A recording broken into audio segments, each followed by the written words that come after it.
Good afternoon there, listening audience, and welcome back to another edition of Unlock the Door Radio here at UCY TV, where our motto is question authority, and that comes from none other than Benjamin Franklin himself.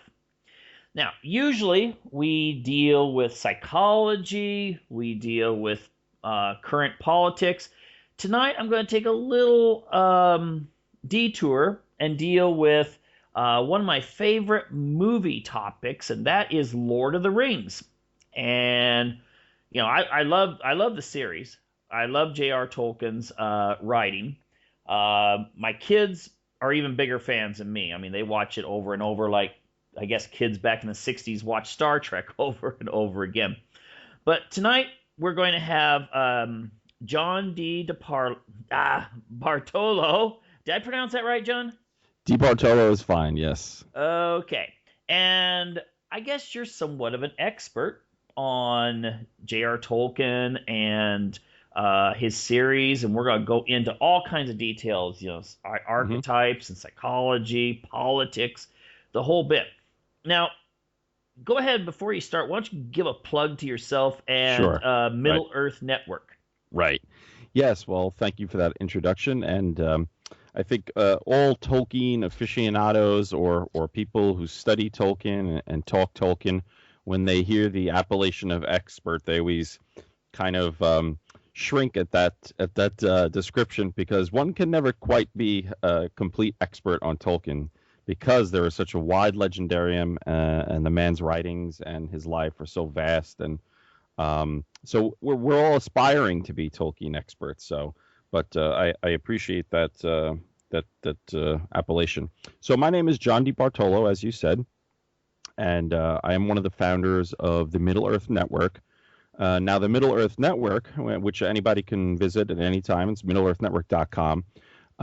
It is a collection. We are a collection of fans and scholars who came together, and we wanted to create a place where fans, artists, scholars could all gather together, and movie fans, people who are just maybe fans of the Lord of the Rings trilogy and the Hobbit trilogy, a place where we could gather in a social setting, but also in a setting where we can appreciate art together, and that whether that's the movies or music, and do it in a way where the scholar and the lay person and just the basic fan can come together without any kind of sort of pretense.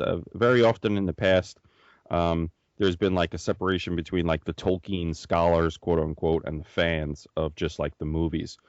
So we saw a real need for a place, a social place for people to gather and kind of have an interchange and a dialogue about all things Tolkien.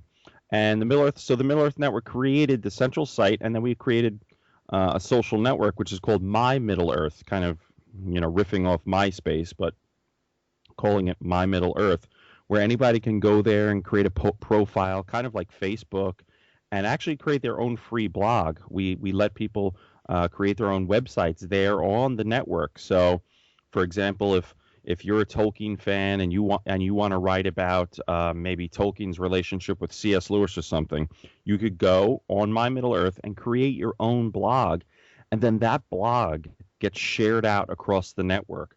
So kind of like an activity stream, like you would see on your own Facebook page when you go to your home page. So if somebody posts about something related to Tolkien on their own personal blog, you would see it come through the activity stream. So it's a very active and very, very rich community, and many of the Tolkien artists, very prominent Tolkien artists like Ted Naismith, have joined our quest, so to speak, and brought their websites over.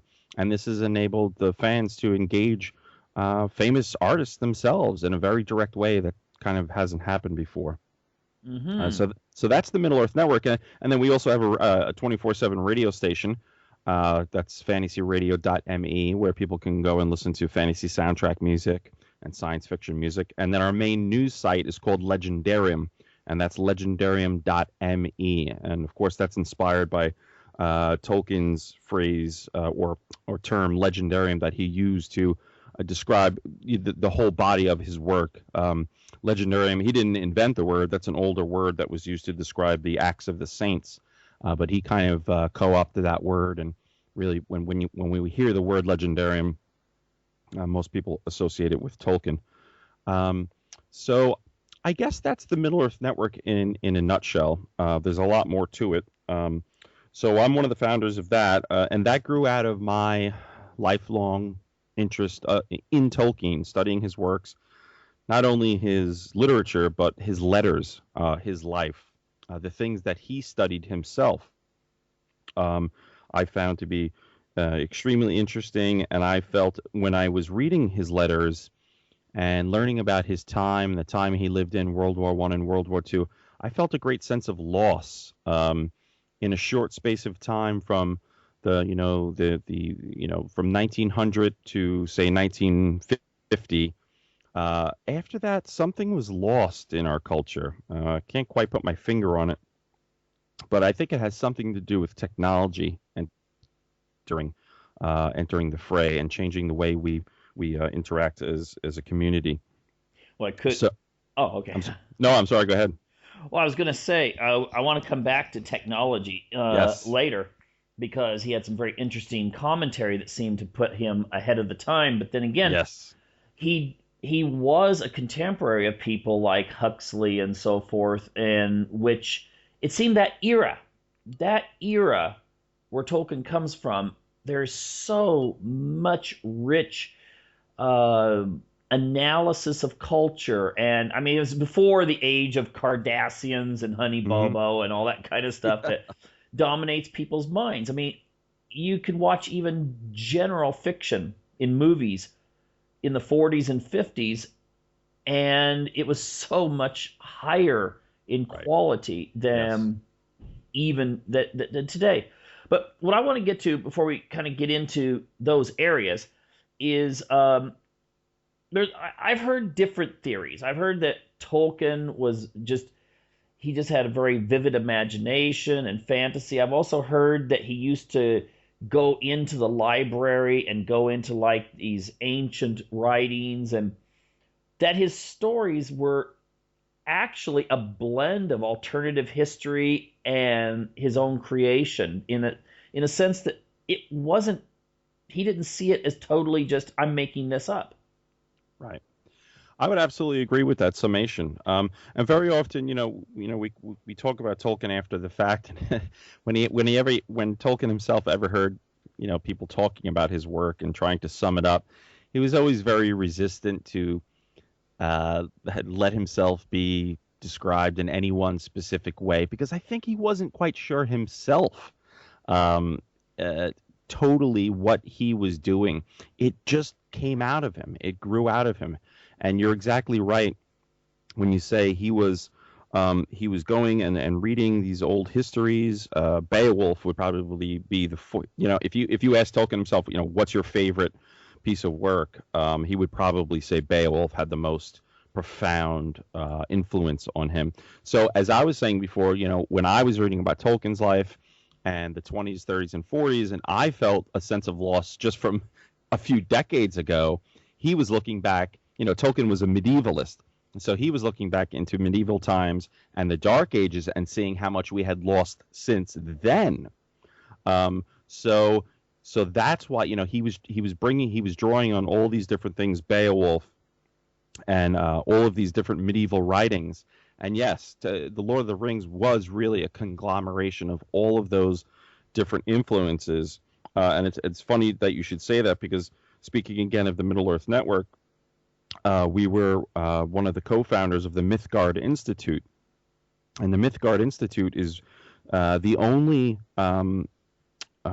college, online or brick and mortar, for that matter, where you can go and actually get a degree in Tolkien studies, a master's degree in Tolkien studies, and you would study all the peripheral stuff that Tolkien was into, Anglo-Saxon, Beowulf, and things of that nature. So that's part of the Middle-earth Network's mission as well, is to kind of resurrect that sense of looking back and being enriched by the things that Tolkien himself studied. So I think that answers your question. Yeah, I was curious. Someone told me, I don't know if they knew what Right. they were talking about, but that each of the groups in Lord of the Rings, the different Right. subspecies of humans, for instance, Hmm. like someone said something about the. I heard that the elves were supposed to represent the remnants of Atlantis. I've Hmm. also heard they were supposed to represent like the Scandinavians.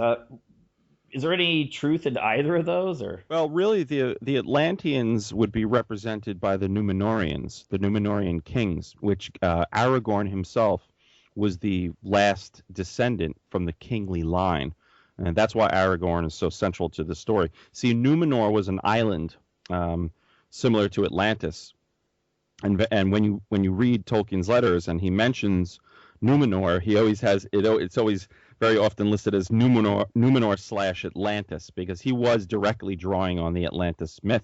And Tolkien himself had a recurring dream, which he called his Atlantis complex. He had this recurring dream that he would be standing on a shore and a giant wave would form on the horizon and then cover everything, including himself. And it was a really a bad recurring nightmare that he used to have, and he called it his Atlantis complex. And it wasn't until he wrote the story of the fall of Numenor that it was kind of like a catharsis, and he no longer had that dream. So the Numenorians are the Atlanteans, so to speak, and Numenor falls.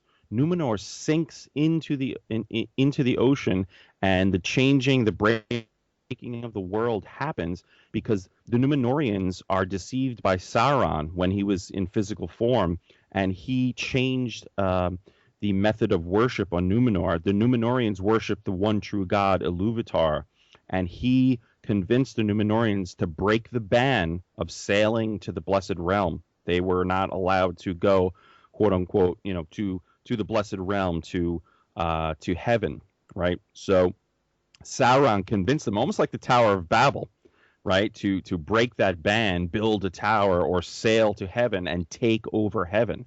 And so then Iluvatar stops that, and he sinks Numenor into the ocean, and a faithful remnant, that's specifically what they're called, sail in ships, in 9 ships, and they reach the shores of Middle Earth, and they become the Rangers in Tolkien's mythology, and they have to hide and kind of battle Sauron through thousands of years of history until finally Aragorn is the last of the kingly line of the Númenóreans, and that's what we read about in the Lord of the Rings is kind of the culmination of the War of the Ring, and they do win obviously, and Aragorn is able to reestablish that kingly line and take the throne. Oh, that's interesting. I mean, if you look at some of the secret societies, and various stuff, the they must love Tolkien because the whole thing about ancient civilization, their Sure. bloodlines and stuff like that. But that's a totally different a totally different show there. I don't want to get into those Right. things. We could go on forever. But Sure. the But the elves would represent. Uh, See, all of the races really. I mean, and Numenorians are men. They do have some elvish blood in them, but the different races, quote unquote, of Tolkien's legendarium represent aspects of humanity.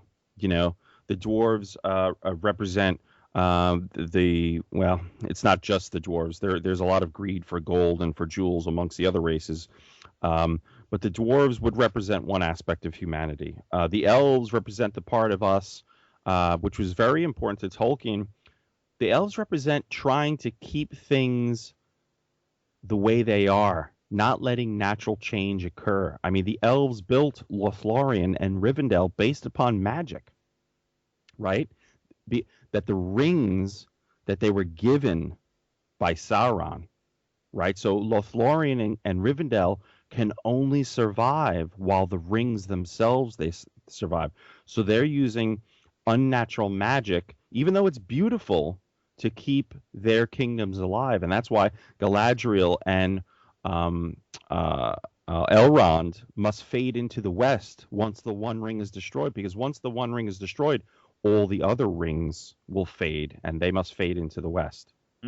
So So the elvish kingdoms represent part of us that wants to build earthly kingdoms and have them last forever, which Tolkien would have seen as totally unnatural. so when the elves sail off at the end, are they sailing Hmm. off to heaven or a new? Yes, Okay. yes, they're sailing to what Tolkien would call the Blessed Realm, Aman, the Blessed Realm, yeah, basically, if you wanted to, a one-for-one analysis, basically that would be the heaven, the dwelling place of the Valar, the angels, and Iluvatar. Okay. I'm gonna. It seems that he really deals really well with the archetypes. It doesn't seem like there's no middle ground in Lord of the Rings, except for maybe the battle that people have to do to choose right and wrong. But the villains are very clear cut. It seems it's a really good use of archetypes to present a story of basically good triumphing over evil. Right. Well, people have said this because we're used to seeing the archetypal figures talked about the most, whether it be Aragorn or Frodo or Gandalf. But there actually is a lot of gray area in the Lord of the Rings, and it happens in places like the Shire, right? The Shire folk don't want any part of any of this. They kind of are happy to drink their beer and tend their gardens, and they don't want to get involved in wars. And it's not just the hobbits that are like that. We see that in many of the cultures in Middle Earth. They don't want to be bothered with the archetypal conflict. So I think that is kind of a surface level assumption that Tolkien only dealt in archetypes. There is a lot of gray area that is dealt with, as well as a lot of struggle, a lot of internal struggle, a lot of battling temptation, and we see characters flip back and forth between good and evil. hmm I'm gonna. Speaking of Sauron here, I just wanted to. It seems like you could draw an analogy, the whole eye of Sauron that's watching Hmm. you.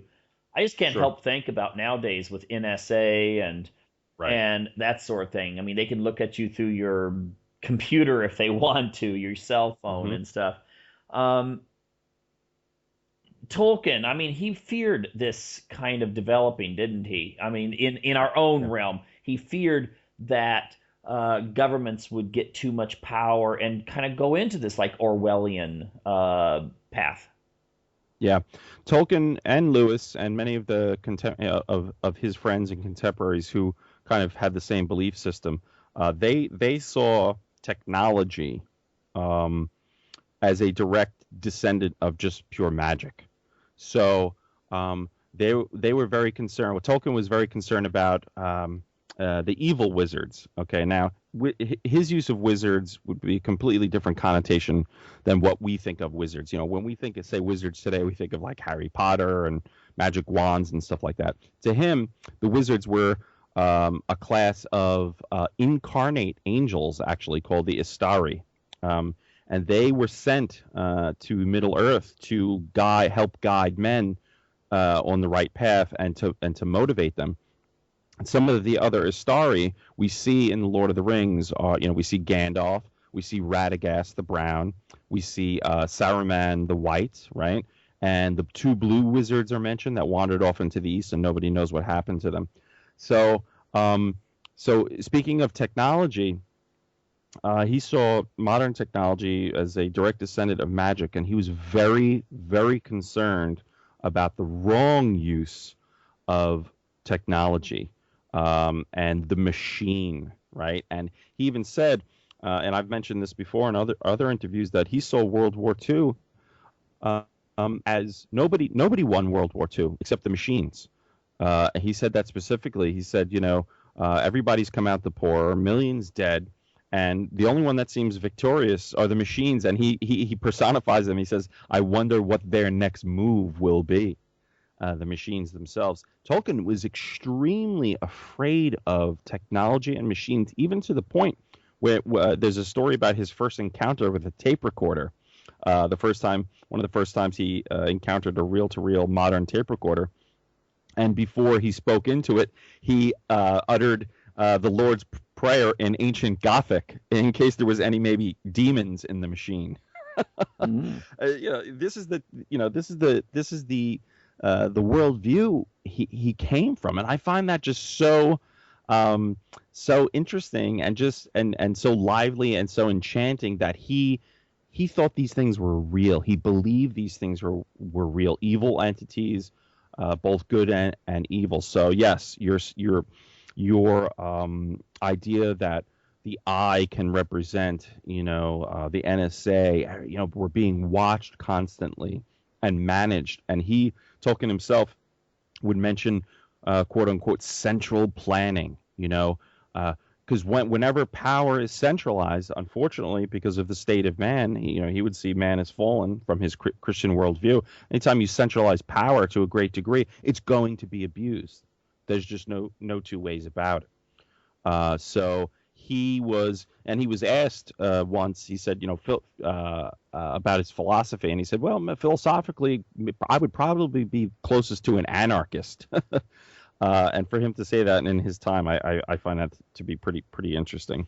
But I would consider him, if he lived today, he would probably be part of what would be called the libertarian movement or the freedom movement. That we have to decentralize power as much as possible, and yeah. So again, this reminds me of that thing. Like, I mean, I've had some shows with some speakers. It's been really interesting. Mm-hmm. But so essentially, his view of Atlantis was that maybe the technology was their undoing. Technology and false worship, which gosh are closely related. What are you placing value in? What are you using the technology for? That's the big question.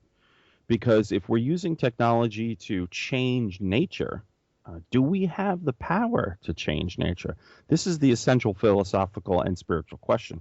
Do we have the right, and do we have the actual ability to change nature?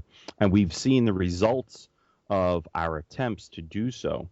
Mm-hmm. And probably the most shocking of that in our time would be the splitting of the atom. Really not much good has come out of the splitting of the atom.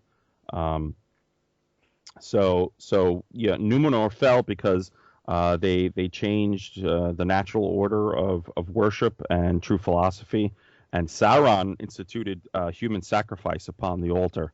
And then convinced the kings of Numenor to break the ban of the Valar and sail west and try to take over heaven. And that's when finally Iluvatar decides to sink Numenor. Mm-hmm. Yeah, we could connect that to the whole Noah thing and everything too. Absolutely. No doubt about it. The whole Noah and the whole Noachian concept, which, if anybody's ever studied any ancient cultures, pretty much all of the ancient cultures in some way have some sort of a flood myth where humans broke some sort of a ban, or they followed the wrong entities, and then a flood issued forth. Mm-hmm. So yeah, they're definitely. I personally have no doubts that the Atlantean myth is grounded in truth, and could be a warning for our time. It's funny, even in the New Testament, excuse me, in the New Testament, Jesus says, in the last days it will be as the days of Noah were. Mm-hmm. So, yeah, I think that the whole Atlantean thing is very relevant to what's going on today in relation to the all-seeing eye. Mm-hmm. As well as our dependence on technology and trying to change nature so forcefully. I mean, so forcefully. There can be a natural science. We don't have to have this forceful attempt to take over nature, change who we are as humans, the transhumanist movement, and trying to literally attach ourselves to machines. Well, I mean, the thing is that I think I don't want to down Christians, but most Christians just assume that everyone was just being really naughty when they read about Noah. Right. And sure. If you look at these older texts that weren't included in the Bible but were still seen as relevant during the days of mm-hmm. Jesus, I mean, Book of Jasher, Book of Enoch, they don't talk about magic. They actually, like, Jasher just comes right out and says humans started messing with species and switching Right. species around. And Tolkien, of course, did not live long enough to see that use of technology, but that has a Right. greater impact, I think, on humanity than the splitting of the atom. I mean, we could Yes. the stuff we talk about now is going to make Brave New World look like. I mean, you read Brave New World now, it's kind of like, well, yeah, amateurs. I mean, Yep. so if we're changing nature, relying on technology, you see everyone just kind of, my gosh, I mean, you see teenagers just sitting at a table when normally in the old days they were all making noise and teachers have to come by and say, hey, quiet down. Now they're quiet because they're just sitting there staring into Right. their iPhones. Right, exactly. Yeah, I believe it's a real problem that we've attached ourselves to technology so much, and we've lost the ability to, from a young age, delve into the written word. And to me, that's the central reason why we are where we are today in terms of surface level entertainment and very shallow entertainment, is because that, pretty much in the 50s and in the 60s we banished real intellectual exploration, thought, reading, and attention to critical thought. And the public, we could we could talk probably for 3 hours about the public education system and what they're doing to people. But you're right. When going back to Noah's Day and the ancient legends of not just the Hebrews, but other cultures, they all revolve around this unnatural tampering with the human species, and creations of monsters and mixing species. Like you said, the Book of Enoch, the Book of Jasher, and some of those other texts all mention that, and even it's even hinted at in Genesis 6 in the Old Testament about the giants, the Nephilim. Mm-hmm. Yeah, I mean, and then you think about the fact that who knows how many civilizations took place before that. Yeah, Right. what happened to them? I mean, I think we have. Yeah, I think Tolkien would agree that our modern record of history, of ancient history, is probably completely screwed up and lost for the most part. Um, it's only fragmentarily hinted at, and it's funny. Tolkien was very interested in fragmentary history because it set his mind a spinning when he would find these little fragmentary things. And I have a feeling that Tolkien thought that Grendel was real and that Beowulf was a real character. He may not have admitted it so much in his writings, but I have a gut feeling that he probably thought that those beings and those creatures were real at some point in the distant past. Yeah. Well, I mean, if you think about what would happen today, I mean, you look at something like, I don't know, a TV series like The Walking Dead, Mm, and if you think about what would happen once you got all the zombies gone and everything, I mean, and people had to, just a disaster of some sorts where a few people are alive. Of course, you don't have the infrastructure anymore to maintain the technology if you just have a few right. survivors. So therefore, everything's just passed down. And if it gets passed down, it turns from a record to more of a legend to then mythology, and then, Sure. I mean, it just goes from there. I mean, it's sort of lost, but it seems magic to people. Right. Yeah. It's just, I'm sure 2,000 years ago, someone reads in the Book of Jasher, that humans were mixing with they were changing the species. That must have been like Hmm. magic. Nowadays, we could just say, okay, well, we do that in labs all over the place now. It's not. Right. Exactly. And that's the stuff we know about. The stuff that I'm not so concerned about the stuff that's being published, that's being allowed into the media. Growing a human ear on a mouse. I'm very concerned about what's happening underground. No doubt about it. I mean, it's just like military technology. We hear about airplanes and military weapons, 30 years after they were actually developed. So the transhumanist movement and the mixing of species, in my summation, has probably been going on full bore for the past 100 years behind the scenes, and we're just beginning to be allowed to see some of the fruits of that. Oh yeah, and it's only going to be once you get people accustomed to it. Which sadly, it seems like in our today's society, you've got some people that are really hyper aware, but Right. then we've got the masses who Orwell said, well, you just what was it? You kept them occupied with sports and entertainment and beer, Sure. and that's what they'll do. And one wonders what the future is going to be when, Right. as we get more technology and those masses are expendable. Yeah. Well, I think the real big problem that you have today, and I've mentioned this before, is that because of the distractions, whether they be entertainment or just trying to put food on your family's table, whatever your day-to-day distraction is, a lot of people don't have time or the interest to consider what's really going on behind the scenes, and so they've forgotten, especially in the technological age, we've forgotten that or chosen to forget that there must be a spiritual element to the world. Okay, so if there is no spiritual element, then none of the stuff that we're talking about really matters. I mean, does it really matter if we're trying to mix humans with, what other species? Wouldn't that be advancing? Wouldn't that be progress? Wouldn't it be great if humans could see in the dark or see into the ultraviolet spectrum, or, and that's the scientific view. The scientific view, for the most part, utterly discards the spiritual possibilities or the spiritual ramifications of mixing species and fully being dependent on technology and not being concerned with the spirit of man. And we see the utter plague, and most recently, like with Robin Williams killing himself.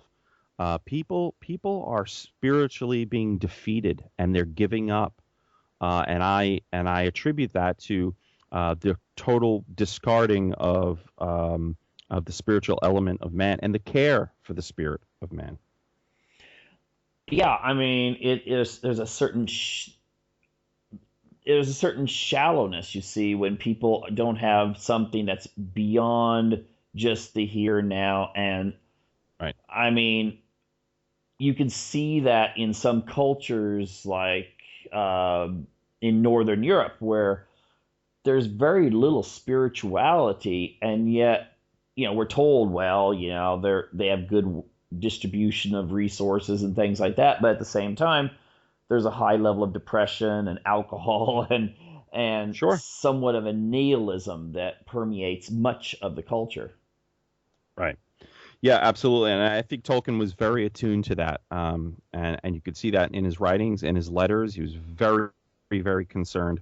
In his day, he's talking about the stuff in the 30s that he's concerned about. The people who are leading us aren't even very smart. And he was very, very concerned about, he called them whiskered men with bombs whose intellect is absolutely decreasing day by day. And they have all this power.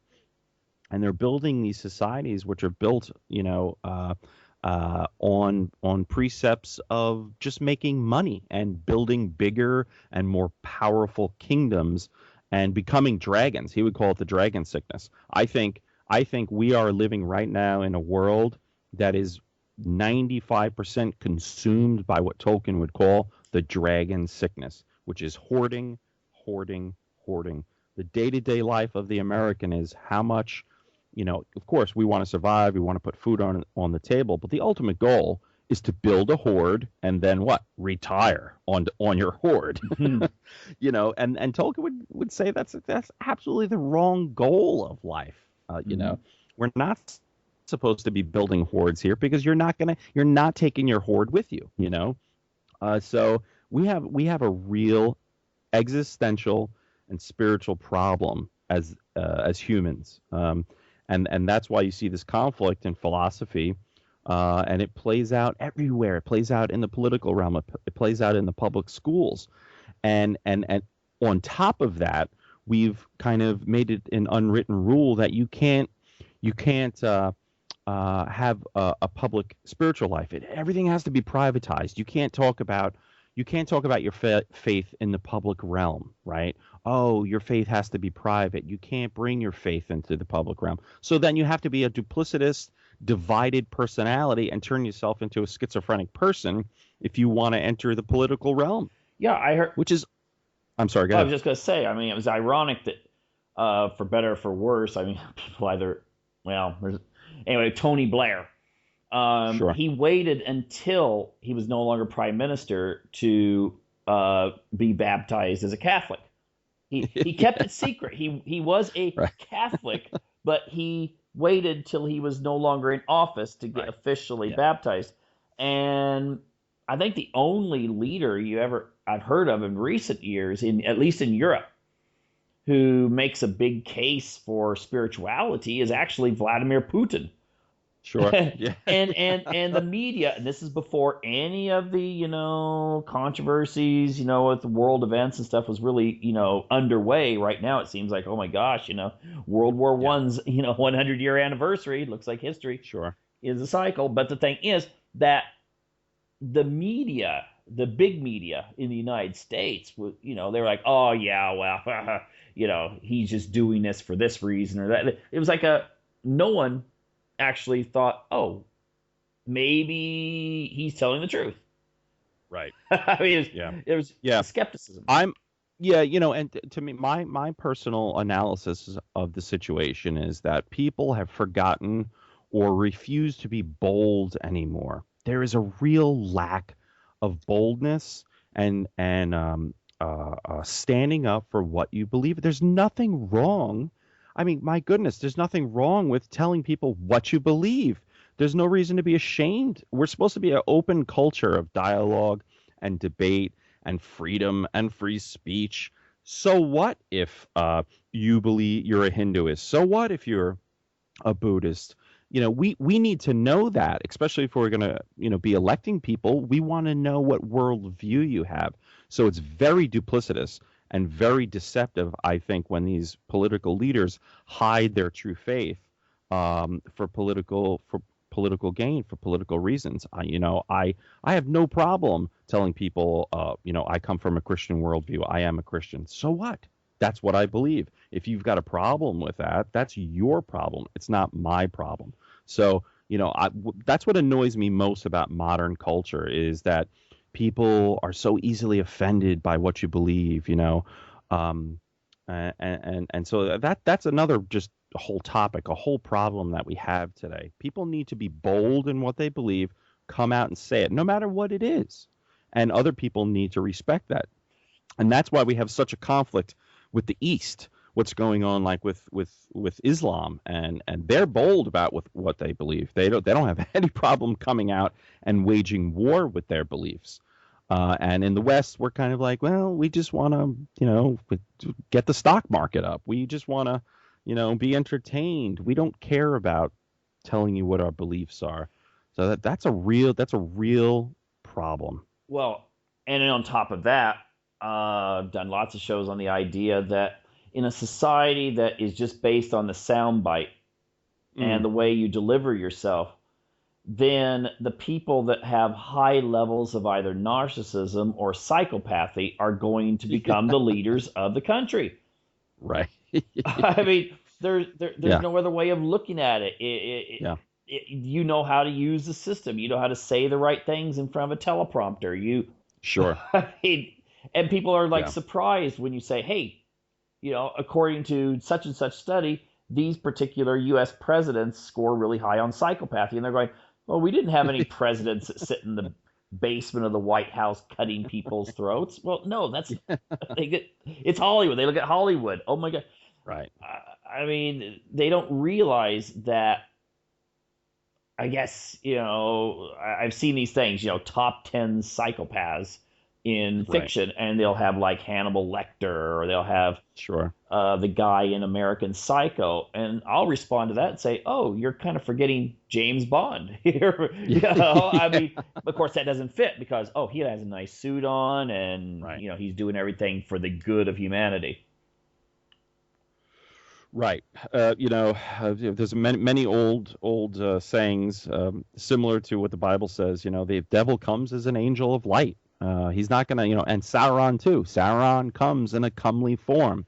He's not going to come looking like with giant ram's horns sticking out of his head, painted red. He's going to come and he's going to come bearing gifts as well. And he's going to come and he's going to slowly whisper in your ear. He's going to slowly change and deceive you. So that's the psychopathy you're talking about that people need to be attuned to. And it's this suppression of letting people just say what they believe in an open forum that is crushing us as a society. And your faith and your worldview absolutely needs to be in the public sector. It needs to be in the public schools. It needs anything public. If we're going to privatize what we believe, we're, and excuse my phraseology here, we're totally screwed if we're going to continue to privatize what we believe as individuals. Oh, absolutely, because it creates a disjointed person, Right. Almost like what they call an alter. I mean, you're Right. you're having an alter personality. Hey, I'd like to get one thing. The one thing is, what was I mean, you said the thing about the Tolkien today would probably be like in the libertarian movement. What was his? And you said the thing about the not so smart guys with bombs, but what did he have a worldview that was maybe a little darker than maybe like the nightly news presents that there were? I mean, Edward Bernays said it right out in his book Propaganda that people's values and beliefs and so forth are shaped by a very, very small elite. Yeah. And that's only gotten worse with TV and so forth. Sure. How did Tolkien feel about who really held the power in the world? Yeah, and he believed that there was of course he comes from a Christian worldview, a very orthodox biblical Christian worldview, and there's a quote, and I'm not saying it verbatim because I don't have it in front of me, but he said that evil is now so many-headed. The Hydra of evil is now so many-headed in its incarnations that really all we can do now is just refuse to bow to those heads. So he would absolutely agree with the analysis that there are a few, and how many that few is, we don't know. And there could be several different groups of few that are even vying against each other for power, that they're working behind the scenes with lots and lots of resources and money trying to shape things the way they want to shape them. So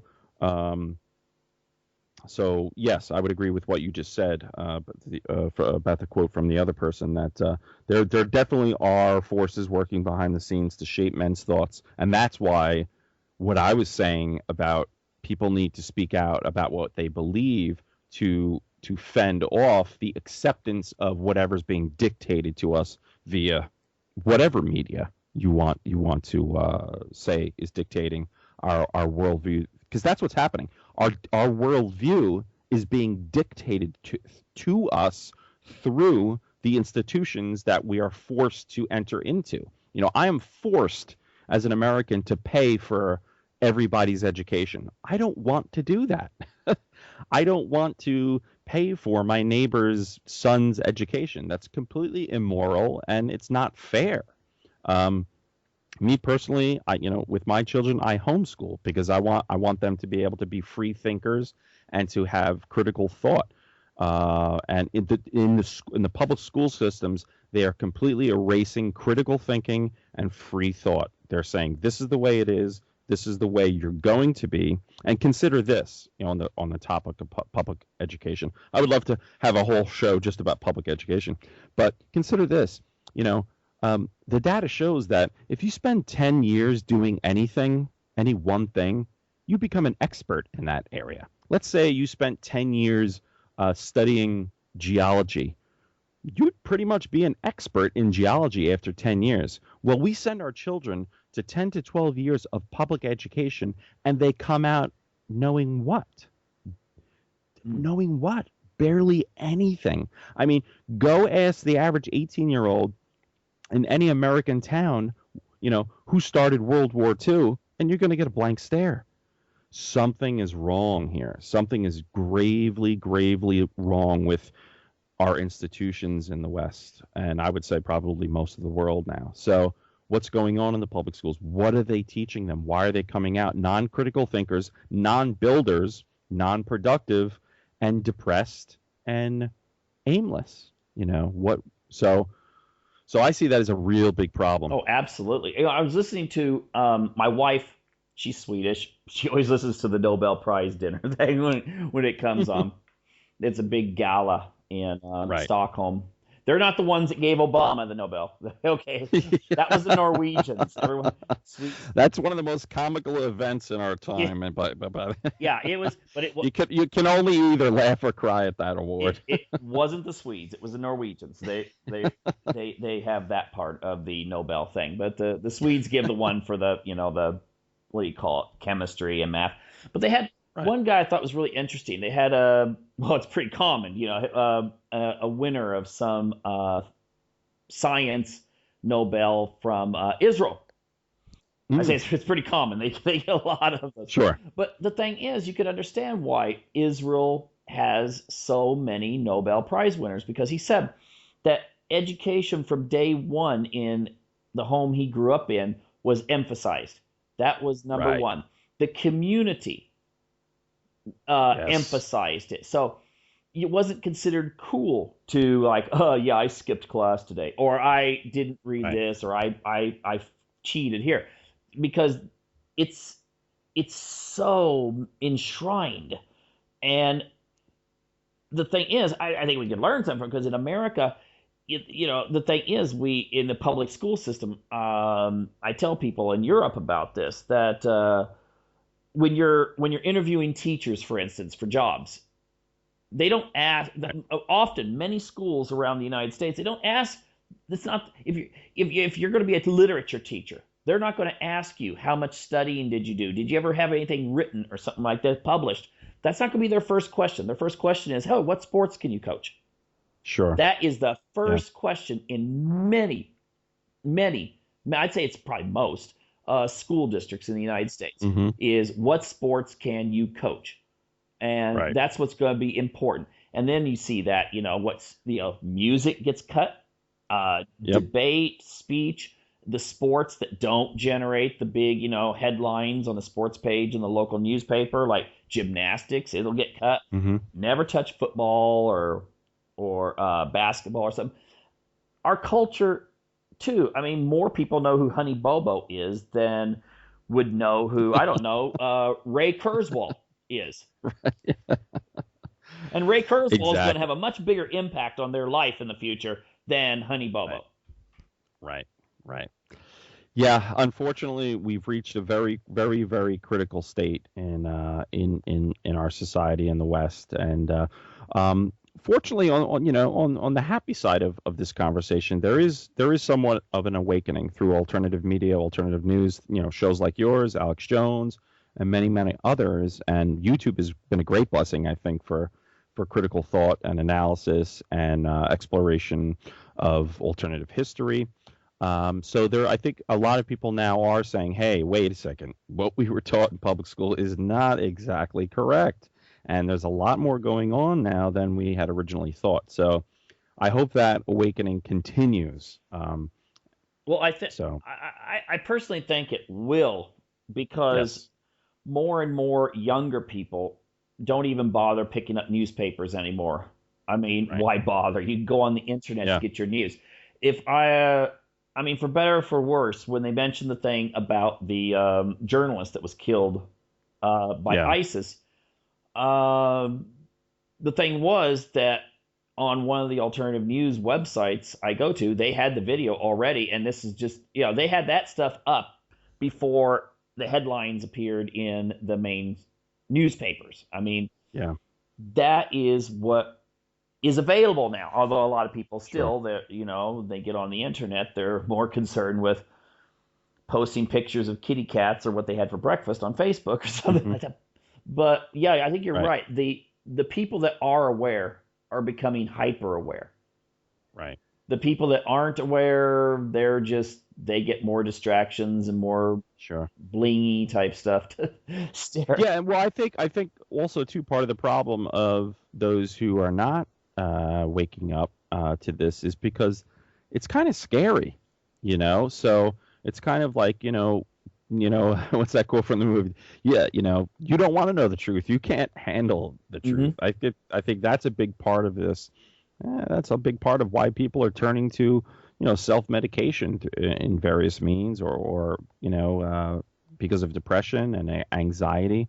Um, they're just choosing to mask the symptoms of reality, and choosing to ignore, staying in their shire and just tending their own garden, and not at least waking up to what's going on. Hey, it's fine to tend your own garden, but at least try to at least explore a little bit of the truth of your reality of what's going on out there. And just people waking up to the potential of what's happening or what's about to happen is going to be a great victory for those of us who are concerned about truth and reality. Yeah, and I think it's going to be more true amongst younger people. Just Definitely. Yeah. um, I try. Yeah, there's a lot of older people that will not trust anything unless they see it on the nightly news. I mean, Yes. Unfortunately, they've already swallowed that pill, yeah. and and it's very hard to break the older generation out of that, because they trusted their leaders. And they came from a different generation, where there was reason to trust their leaders, and especially the generation of World War II, World War One, and that generation is pretty much dying out now, for the most part. So it is up to the younger generation. And throughout history, throughout ancient history, it was the young man, it was the young woman who really led the tribe. It was they were the ones that were supposed to be responsible. But we went through the past 100 years where the old people were leading. It's time for the young Mhm. people to wake up and to pick up this generation and bring it where it needs to Oh, go. absolutely. And I really do think that, just like with the series Lord of the Rings, uh, Hmm. a lot of it looks really dire and horrible and dark, and then at the end, it turns out right because good people do the right thing. Right. And Yeah. I just try to convince people that I deal a lot with. I mean, in any kind of media, you're going to deal with a lot of negative stuff, Sure. but it's always been the people that were informed and courageous who were the survivors who then brought the culture out of whatever darkness it was in. Yeah. And I just think it's sad that a lot of people like, oh, the world's terrible, so I'm not going to bring children into this world. Well, if you care about the world, you should be the one bringing children into the world. Right. Yeah, it's an accept, and I would call that an acceptance of death over life. You know, I am uh, vehemently against abortion, not even based upon religious or faithful reasons, just based on philosophical reasons of you're impeding life. We need more life. We don't need any more death, right? So, and who knows who has been lost in those multiple generations of little lives that have been snuffed out before they could become the next Einstein, or the next Tolkien. So Mhm. I'm all for life and forging forward and being bold and taking the challenges head on. And that goes back to what I was saying before: is be bold about what you believe. Hey, I don't care what you believe. If you're a pagan, be bold about it. If you are just a philosopher, be bold about it. Don't shrink from being bold in whatever faith you have, and you'll be much healthier mentally for it. And hey, maybe you'll change your philosophy or your faith if you continue to seek truth. And in the remaining just couple minutes we have here, I would say that the one message that's really important, I think, of the Lord of the Rings, is that when a group isolated itself, it put itself in danger. Right. And it's not until they unified, yet I mean, again, he's trying to make a point here. The elves and the humans and the hobbits and dwarfs, when they unite, they have power. And it's like you said, I've met people who are really concerned with the state, for instance, you say, of public education in the United States. Um, I've met people who, they're like lesbian pagan Mm, or something, sure. but she wants her children to have a good education, so she homeschools, yeah, Right. and Yeah. stuff. Yeah. The homeschooling movement, I mean, primarily originally it started mostly in the Christian community, but you have people of all faiths, all walks of life pulling their people out of the public education system because they see it's actually just detrimental to the mind of the child. And, for the past, what, 6,000 years of human history, or however far back you want to go, based upon your view of history, um, the child was schooled at home. He learned his father or his mother's trade. There was community. He was allowed to run around free in the community without fear of the many of the fears that we have today about letting our children just walk down the street. So loss of community is another big problem we have today. So it was never meant for our species to send our children to be educated by complete strangers. I think that is totally unnatural and absolutely detrimental. Now, of course, you can have great schools.